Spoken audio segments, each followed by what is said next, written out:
स्नेहा का सपना था कि उसे कोई बहुत ज्यादा समझदार और स्मार्ट पढ़ा लिखा लड़का मिले, लेकिन कहते हैं ना, जो भाग्य में होता है होता वही है। देख, मैं साफ कह रही हूँ, लड़की के बाप के पास भर भर के पैसा है। अरे एक बार लड़की ने तुझे पसंद कर लिया तो समझ के पैसे की तो नदियां भर जाएंगी, लेकिन फिर भी तेरी प्यास नहीं बुझेगी बेटा। अरे माँ, फ्रिज में मैंने 2 बोतल पानी की रखी है, और कैसे प्यास बुझेगी? अरे 5वीं फेल, मैं बात कर रही हूँ पैसों की प्यास की। तू गवाह नहीं समझेगा इस बात को। बस तुझसे लोगों की नौकरी करवा लो।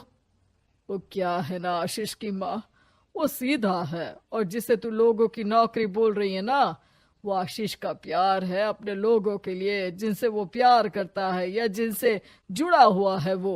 अरे जमाना नहीं रहा वो। अरे आज की डेट में तो ना बेटा माँ का है, ना ही पति पत्नी का। कैसी बात कर रही है माँ? चाहे दुनिया यहाँ की वहाँ क्यों ना हो जाए, मैं आपके बिना नहीं रह सकता, ना ही मैं आपको कभी धोखा दे सकता हूँ। अरे हाँ, ठीक है ठीक है। देख, लड़की को पढ़ा लिखा लड़का चाहिए तो वहाँ चुप रहना। जबान खोलेगा तो पता चल जाएगा कि 5वीं पास है। अरे तो पढ़ा देती ना आगे। माना सौतेली माँ हो, लेकिन दहेज की लालच तो अपने बेटे जैसी ही रख रही हो। पापा ऐसा मत बोलिए ना माँ को, वो मेरी माँ है, मैं उनसे बहुत प्यार करता हूँ। अच्छा अच्छा बेटा, कुछ नहीं कहता, बस तैयार हो जा, चलते हैं और देखते हैं कि कौन है लड़की और क्या चाहती है। सभी मिलकर लड़की देखने जाते हैं, जहाँ स्नेहा आशीष को देखकर ही इम्प्रेस हो जाती है। वाह, कितना हैंडसम है, काश इससे मेरी शादी हो जाती, लेकिन पता नहीं कितना पढ़ा लिखा है। स्नेहा, लड़का बहुत अच्छा है, बेचारी की माँ दूसरी है, लेकिन देख रही है ना, हीरा भी इतना चमकीला नहीं होगा जितना कि ये। स्नेहा को समझ नहीं आता कि वो क्या करे। वो आशीष से मिलती है, उसकी सादगी, उसकी बातें उसे भा जाती है। मैंने नहीं सोचा था कि इतना पढ़ा लिखा लड़का मुझे मिलेगा। मैं शादी करने के लिए तैयार हूँ। और फिर स्नेहा और आशीष की शादी हो जाती है। शादी के बाद सासू माँ कहती है, अरे बेटा, वो तेरे जेवर मुझे दे दे, मैं संभाल कर रख दूंगी। स्नेहा, जो कि खुद भी एक समझदार लड़की थी, नहीं नहीं, मैं अपने जेवर नहीं दूंगी, उसके लिए तो मैंने पहले ही लॉकर खुलवा लिया था माँ जी। ये मेरी कुछ आर्टिफिशियल ज्वेलरी है, इसे रख लीजिए। वैसे मेरी अलमारी में जगह नहीं है ना। सास बेचारी नई नई बहू से क्या उलझती। सुनिए जी, मैंने आपके लिए खाना और नाश्ता बना दिया है। ऑफिस कब जाना है? कौन से ऑफिस में? मैं तो घर का सारा काम करता हूँ। हाँ, क्या बात कर रहे हैं? इतना पढ़ लिख कर आप घर का काम क्यों करते हैं? कितना पढ़ लिख कर?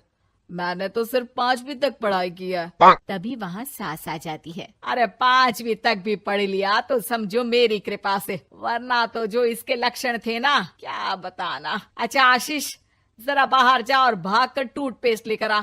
सुबह से मंजन नहीं किया। और हाँ, फिर जाकर दुकान की सफाई कर देना। तेरा छोटा भाई दुकान पर जाने को तैयार हो रहा है। स्नेहा ये सब सुनकर हैरान रह जाती है। वो सोचती है कि आखिर उससे क्या गलती हो गई जो उसके साथ ऐसा हुआ। आशीष स्नेहा के पास जाता है। सुनो, तुमको तो मैंने पहली मुलाकात में ही बताया था कि। स्नेहा आशीष की बात ही नहीं सुनना चाहती है। वो जोर से चिल्लाती है, चुप रहो बिल्कुल, गंवार कहीं के।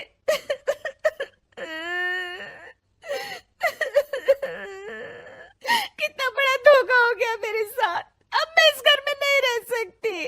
प्लीज ऐसी बात मत करो, मेरी पत्नी हो तुम, जैसे बोलोगी मैं वैसा करूंगा। मैं कोशिश करूंगा बाहर जाकर कोई काम ढूंढ लूं, पर प्लीज मत जाओ। चुप रहो गंवार कहीं के, मैं तुम्हारे जैसी की बीवी हो ही नहीं सकती। आशीष स्नेहा को लाख समझाने की कोशिश करता है, लेकिन वो अपने मायके चली जाती है। माँ चलिए ना, स्नेहा को मना कर लेकर आते हैं। अरे जाओ, बनाने जाए मेरी जूती।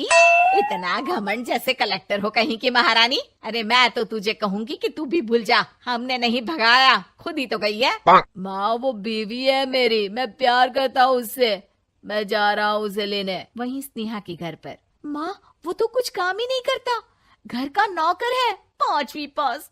मैं नहीं रह सकती ऐसे आदमी के साथ माँ। बेटा वो लड़का बहुत अच्छा है, उसकी तारीफ मैंने हर किसी से सुनी है। तेरा पति है, अब तक एक गलत माँ के साथ रह रहा था, तू संवारेगी तो संवर जाएगा। तभी वहाँ आशीष आ जाता है। मुझे माफ कर दो स्नेहा, पर प्लीज मुझे छोड़कर मत जाओ। मेरी माँ के जाने के बाद मुझे तुम्ही से सारी उम्मीद है। तुम जैसा कहोगी मैं करूँगा, पर प्लीज मेरे साथ रहो। सबके समझाने बुझाने के बाद स्नेहा आशीष के साथ घर आ जाती है।